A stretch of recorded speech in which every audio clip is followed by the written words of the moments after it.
आज का दिन किसने बनाया है? भगवान ने बनाया है। और हम इसमें क्या हो रहा है? आनंदित हो रहा है। कितने लोग आनंदित हैं? अपने हाथों जोड़ आगे बोले हालेलुया। आइए आज आप लोगों के साथ एक स्टोरी के साथ शुरुआत करेंगे। मैं समझती हूँ वचन सुन के बातें कर करके बोर हो गए ना। आज हम लोग एक स्टोरी सुनेंगे। हम में से कितने हैं माता पिता, हमारे बच्चे हैं, और हम सभी लोग जानते हैं हमारे बच्चे कितने आज्ञाकारी हैं और कितने हम आज्ञाकारी थे जब हम बच्चे थे। याद है ना?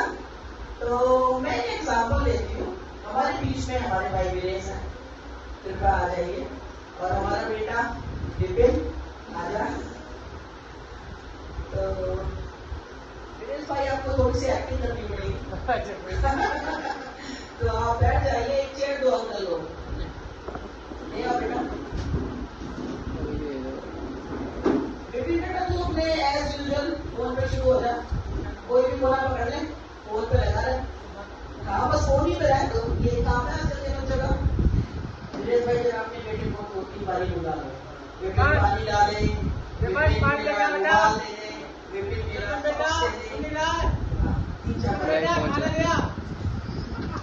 मम्मी बुला रही बेटा। अरे सुन ले फूल बात करा दी बेटा। अच्छा चल पानी तो लाएंगे। अच्छा चल पानी तो लाएंगे, पानी तो लाएंगे। ला दो पानी ला दो, कोई बात नहीं, पानी तो ला ही सकते। Thank you. सुन जरा मुड़ के जाओ, अपना फेस दिखाओ। अब ये इस बच्चे ने पानी तो ला के दे दिया, लेकिन हम सब लोगों को क्या देखने की जरूरत है? इसका चेहरा देखने की जरूरत है। इसने किस प्रकार से ये पानी ला के दिया है? आप लोग जरा अपने मन में सोचिए, कैसे लाया होगा ये पानी? पापा ने क्या कर दिया? इसको स्क्रब कर दिया ना बार बार, ये लेके आओ, ये लेके आओ, ये लेके आओ। तो इसने लाके तो नहीं दिया, पानी मांगा, आज्ञाकारिता पूरी कर दी। पापा ने पानी मांगा, चलो पानी पी लो। हृदय में क्या है? अंदर में क्या चल रहा है? क्या हो रहा है इसके हृदय में? ये अंदर कुरकुरा रहा है। कैसे हो रहा है इसके हृदय में? पापा डिस्टर्ब कर रहे हैं, अच्छा खासा फोन में था, मेरा कुछ वीडियो चल रहा था, और पानी लाके दो, मेरा वीडियो स्किप हो गया। ऐसे होता है ना? ऑब्वियसली फोन चलाता हूँ तो सुनते ही रहते हो। नहीं, अगर जो दिन में चलाते हो तो, अगर चलाते हो तो, अगर मान लीजिए ये फोन एक रीजन नहीं है, सो मैनी रीजंस भी है, हमारे पास बहुत से कारण हैं। ये तो मैंने आजकल ट्रेंडिंग है ना फोन, इसलिए मैंने बोल दिया। अब कुछ भी समय में देखिए, बच्चों को जब पेरेंट्स कोई काम बोलते हैं वो कर देंगे, है ना? कर देंगे। क्यों? क्योंकि पापा बोल रहा है। नहीं सुनूंगा तो चाहे चप्पल चल जाए, सुन लेते हैं बात। लेकिन अंदर में क्या चल रहा है? की करके रख दिया, चलिए एग्जैक्टली हमारा मसीह जीवन भी ऐसा ही है। हमें कुछ काम दिए जाते हैं, हमें कुछ काम सौंपे जाते हैं, हमें आज्ञाकारिता का जीवन जीने के लिए कहा जाता है। हम सभी लोग कहते हैं, हम लोग सभी क्या करते हैं? परमेश्वर के अनुसार बताए गए जीवन को जीते हैं। कितने लोग इस बात के अपने हैंड्स अप कर सकते हैं? हम सब लोग अपने परमेश्वर के बताए गए वचन के अनुसार अपने जीवन को जीते हैं? आया ना? नहीं? थैंक्स गॉड, एटलीस्ट ना बोलने की हिम्मत है। वरना हम लोग कहते हैं हाँ हम जीते हैं, हाँ हम आज्ञा के अनुसार जीवन जीते हैं। उसमें हमें कई चीजें कही जाती हैं कि आप ऐसे करो, ऐसे मत करो, ये बात माननी चाहिए, ये बात नहीं माननी चाहिए। मेरे ख्याल से अब तक हजारों बार मैंने कई चीजों को लेडीज के बीच में स्प्रेड किया है, बताया है वचन के द्वारा कि हमारे लिए कभी भी किसी भी चीज की कोई भी बंदिश नहीं है, क्योंकि हम परमेश्वर की क्या है? राजकुमारी है। जिसका पिता राजा होता है तो वो बच्चे कौन होते हैं? राजकुमार और राजकुमारी। तो आप लोग का पिता राजा है या नहीं है? है ना? तो फिर आप लोगों के लिए किसी चीज की बंदिश हो सकती है क्या? नहीं हो सकती। हम लोगों के लिए हर एक चीज क्या है? अवेलेबल है, बशर्ते हम क्या करें? अपने पिता के द्वारा दी गई आज्ञाओं के अनुसार अपने जीवन को जी। सही बात है ना? सही बात है ना? चलिए हम लोग एक वचन निकालेंगे। वचन तो निकाल जाता है लोगों के लिए, चाहे स्टोरी कितनी भी हो, जल्दी है निकालने। मैं छोटा सा ही बता के आज मैं स्पेशली यहाँ पर आई हूँ हमारी बहनों से बातचीत करने के लिए।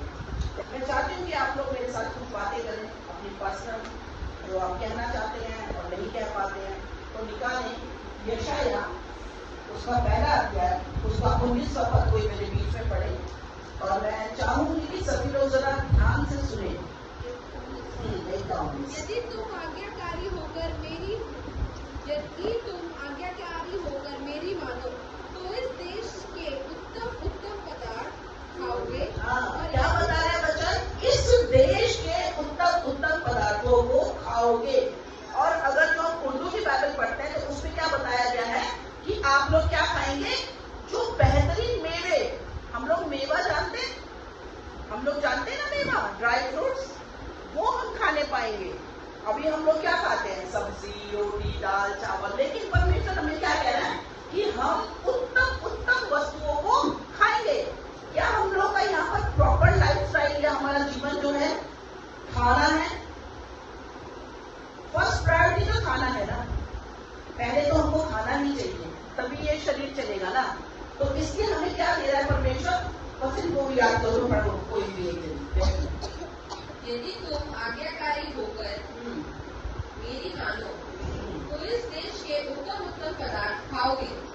यदि तुम ना मानो और बलवा करो तो तलवार से मारे जाओगे। क्या बता रहा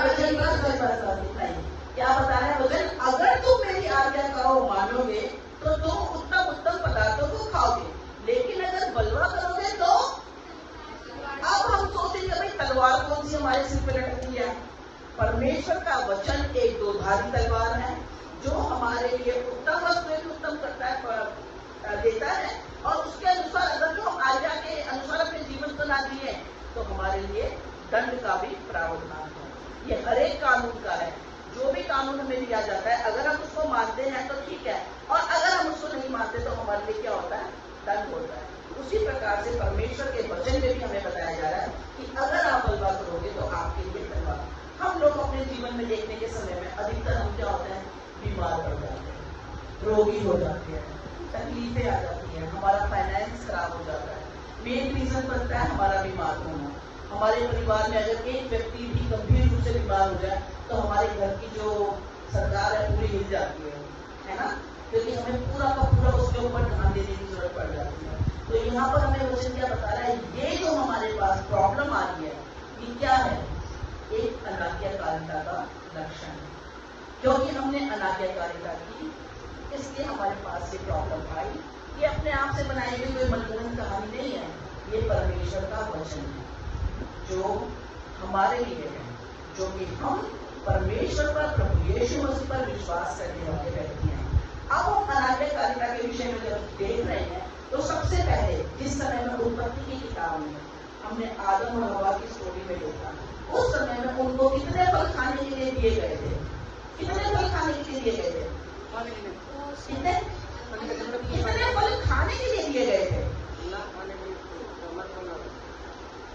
कितने फल खाने के लिए दिए गए थे कि आप खा सकते हो, पानी पी सकते हो? वहाँ पे पानी का सोता था, उनके पास पूरी अथॉरिटी थी वो खाएं। 100 एक सिंगल फ्रूट जो उसको कहा गया था कि ये भले और बुरे के ज्ञान का वृक्ष है, इसके फल को आप मत खाना।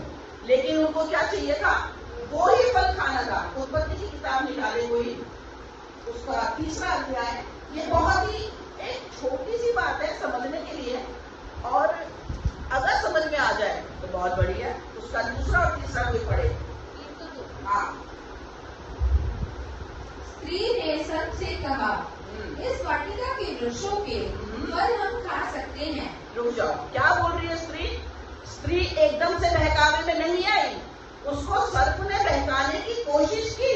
उसने शुरुआत कैसे की है कि इस वाटिका के फलों को हम खा सकते हैं।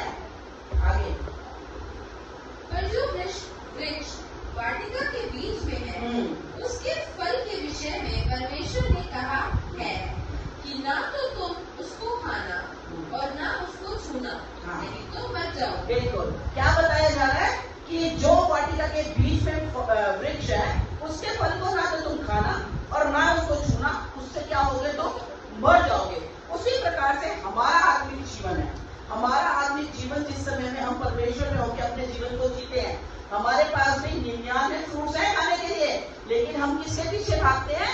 जो 100वां फ्रूट है, जिसके लिए मना किया गया है कि ये आप मत करें। उसके लिए हम क्वेश्चन पूछते हैं, हम फोन करते हैं, दीदी हम ये कर सकते हैं, दीदी हम वो कर सकते हैं, ये हमारे लिए ठीक है, ये हमारे लिए नहीं। पूछने की भी जरूरत नहीं है। आपको सिंपल बताया गया कि आपके पास 99 ऑलरेडी है, और जो ये 100वां फ्रूट है ना, ये भी आप ही के लिए है, ये आपको मिलेगा, लेकिन इसका क्या है, टाइम है। प्रकाशित वाक्य निकालो कोई जल्दी से, इसके विषय में भी वचन हमें बताता है। प्रकाशित वाक्य उसका 2 और 7वां पद कोई पढ़े जल्दी से। यहाँ हमने उत्पत्ति में क्या सुना, जिसके कान हो वह सुन ले। हाँ जी, जिसके कान हो, कोई क्वालिटी नहीं चाहिए, just one quality, that you have years. आपके पास कान है, कितने लोगों के पास कान है, सुन सकते हैं, वचन रोज सुनाती ना, समझ में आता है, हिंदी पूरा हिंदी बोलते हैं। हाँ जी, हाँ जी, जिसके कान हो वह सुन ले कि आत्मा कलीसियाओं से क्या कहता है। जो जय पाए मैं उसे उस जीवन में पेड़ में से जो परमेश्वर के कोई बाइबल में से पढ़े, भाई बाइबल में से पढ़ो कोई। जिसके कान हो वो सुन ले। हाँ जी, कि आत्मा कलीसियाओं से क्या कहता है। हाँ, जो जय पाए उसको दूसरी मृत्यु से हानि ना पहुंचेगी। और पीर ब्रह्मन की कलीसिया के दूत को ये लिख, नहीं, बस ठीक है। क्या बता रहा है प्रकाशित वाक्य 2 का 7 में, कि जिसके कान हो, दोबारा से पढ़ो बेटा, जिसके कान हो वो सुन ले कि आत्मा कलीसियाओं से क्या कहता है। जो जय पाए मैं उसे उस जीवन के पेड़ में से जो परमेश्वर के स्वर्गलोक में है हाँ जी, फल खाने को दूंगा। एग्जैक्टली यही मैंने बोला ना, कि जो वो फल बाकी रह गया है, जिसके विषय में जानने के लिए आदम और हव्वा क्या थे, उत्सुक थे कि हमको ये खाना ही खाना है। उसके लिए उन्होंने क्या किया, वो एक फल के चक्कर में वो बाकी के 99 भी छोड़ दिए। क्या करने के कारण, अनाज्ञाकारिता करने के कारण। एग्जैक्टली मनुष्य आज की डेट में भी यही कर रहा है। हम सब लोग कौन है, हम लोग कौन है, आदम की संतान। हम सब लोग कौन है, आदम की संतान। हम सब लोग कैसा जीवन जीते हैं, अनाज्ञाकारिता का जीवन जीते हैं। हम लोग बातों को जानते हैं लेकिन मानते नहीं है। सिंपल सी बात थी, क्या बोला था उनको, कि आप इस वाटिका के सभी फलों को खा सकते हैं, सिर्फ एक ये वृक्ष है, इसको ना आप छुओ और ना इसके फल को आप खाओ। जो कि लास्ट में जाके प्रकाशित वाक्य में क्या बता रहा है वचन, कि जिसके कान हो वो सुन ले। दोबारा से पढ़े कोई, जिसके कान हो वह सुन ले हाँ, कि आत्मा कलीसिया से क्या कहता है। हाँ, जो जय पाए मैं उसे उस जीवन के पेड़ में से हाँ जी, जो परमेश्वर के स्वर्गलोक में है फल खाने को दूंगा। क्या बताया जा रहा है कि जो जीवन का वृक्ष जो उत्पत्ति की किताब में वाटिका के बीच में था, उसका फल हमें क्या है, मिलने ही वाला है। चाहिए क्या, सिर्फ एक ही चीज, एक ही शर्त है कि आप लोग अपना जीवन आज्ञाकारिता के अनुसार जिए। वचन निकालेंगे, मेरे साथ कोई पढ़े जल्दी से। यिर्मयाह उसका 2 का 7। और मैं तुमको इस उपजाऊ देश में ले आया कि उसका फल और उत्तम उपज खाओ, परंतु मेरे इस देश में आकर तुमने इसे अशुद्ध किया। हाँ जी, क्या बता रहा है परमेश्वर का वचन, मैं तुम्हें इस देश में ले आया कि इसके क्या है, उत्तम फल को तुम खाओ। ये उपजाऊ भूमि है। हम सब लोग कहाँ थे, एक बंजर भूमि में पड़े थे। हम लोगों का जीवन क्या था, कोई फल था हमारे जीवन में, क्या था हमारा जीवन, खाओ पियो सो, खाओ पियो सो, मियाँ बीवी झगड़ा करो, शराब पी के आ जाओ, कभी कुछ करो कभी कुछ करो, यही कर रहे थे ना होल लाइफ। लेकिन परमेश्वर ने हमें उस दलदल की कील से हाथ पकड़ के बाहर निकाला, और परमेश्वर का वचन बताता है कि तू अगर 100 बार भी गिरेगा तो भी मैं तुझे हाथ पकड़ के उठा लूंगा। यहाँ पर यह वचन बता रहा है कि मैं तुम्हें कहाँ ले आया, उपजाऊ भूमि में ले आया, और तुमने आकर क्या किया, उसको भी अशुद्ध कर दिया। किस कारण से, किस कारण से अशुद्ध कर दिया, आज्ञा ना मानने के कारण। जिस प्रकार से इजराइलियों को मिस्र से लाकर मूसा ने उनको चाहा था कि वो कहाँ लेकर जाए, प्रॉमिस लैंड, उस जगह पर जहाँ पर दूध और शहद की नदियां बहती थी, जहाँ जाकर वो लोग क्या करते, एक अच्छा जीवन जीते। एक बहुत छोटा सा सफर,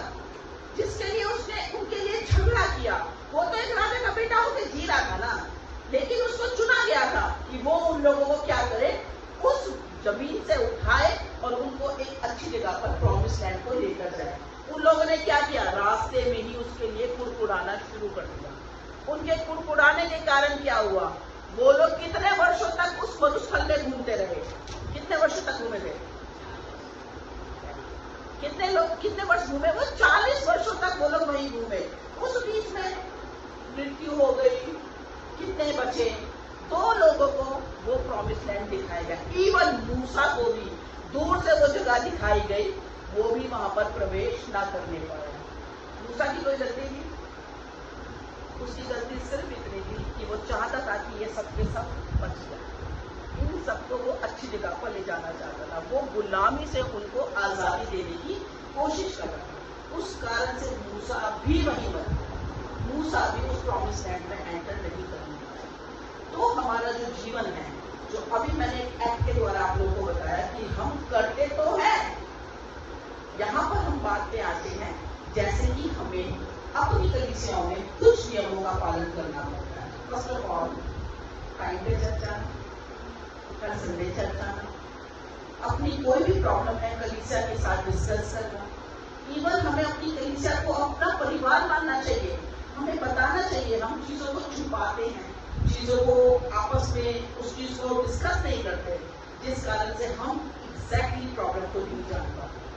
मैं आज आई थी कि मैं स्पेशली लेडीज के साथ बैठकर कुछ काउंसलिंग करूंगी, क्योंकि जो औरतें होती हैं वो घर की रीढ़ की हड्डियां होती हैं।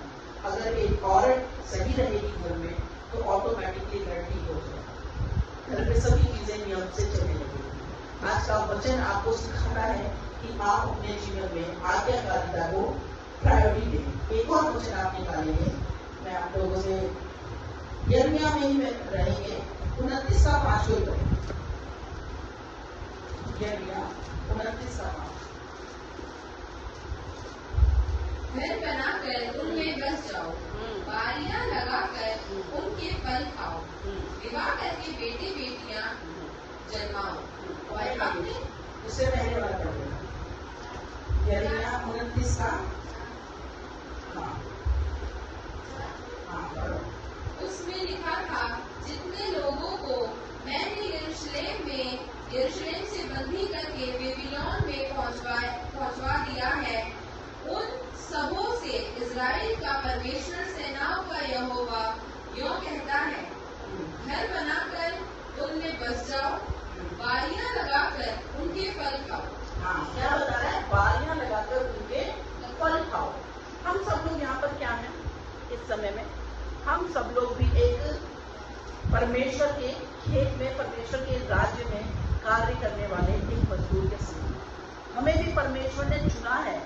एक इतनी बड़ी भीड़ के बीच में से हम ही कुछ लोग यहाँ पर क्यों बैठे हैं, क्योंकि परमेश्वर ने हमें क्या है, चुना है। हम सब लोगों को क्या करनी है, बारियों का मतलब समझते हैं, एक हम लोग अपने आसपास में जो एक शील्ड या फिर एक ऐसे बनाते हैं ना, फेंस कहते हैं उसको, ऐसे हम लोग जो अपने आसपास में एक दायरा बनाते हैं, उसमें क्या करना है, बारियां बनाओ और उसमें फल उपजाओ और उनको हम खाएं। क्या हमारे जीवन से फल उत्पन्न हो रहा है? हमारे जीवन का फल क्या है? हमारे जीवन का फल क्या है? अगर हमने अपने जीवन में अपने बच्चे को ही सिर्फ आज्ञाकारिता, सच बोलना, आत्मा के फल बताएं, आत्मा के फल बच्चे बताएं, आत्मा के फल क्या है? संडे स्कूल में सीखा होगा आत्मा के फल, हम लोग गीत भी गाते हैं आत्मा के फलों के बारे में।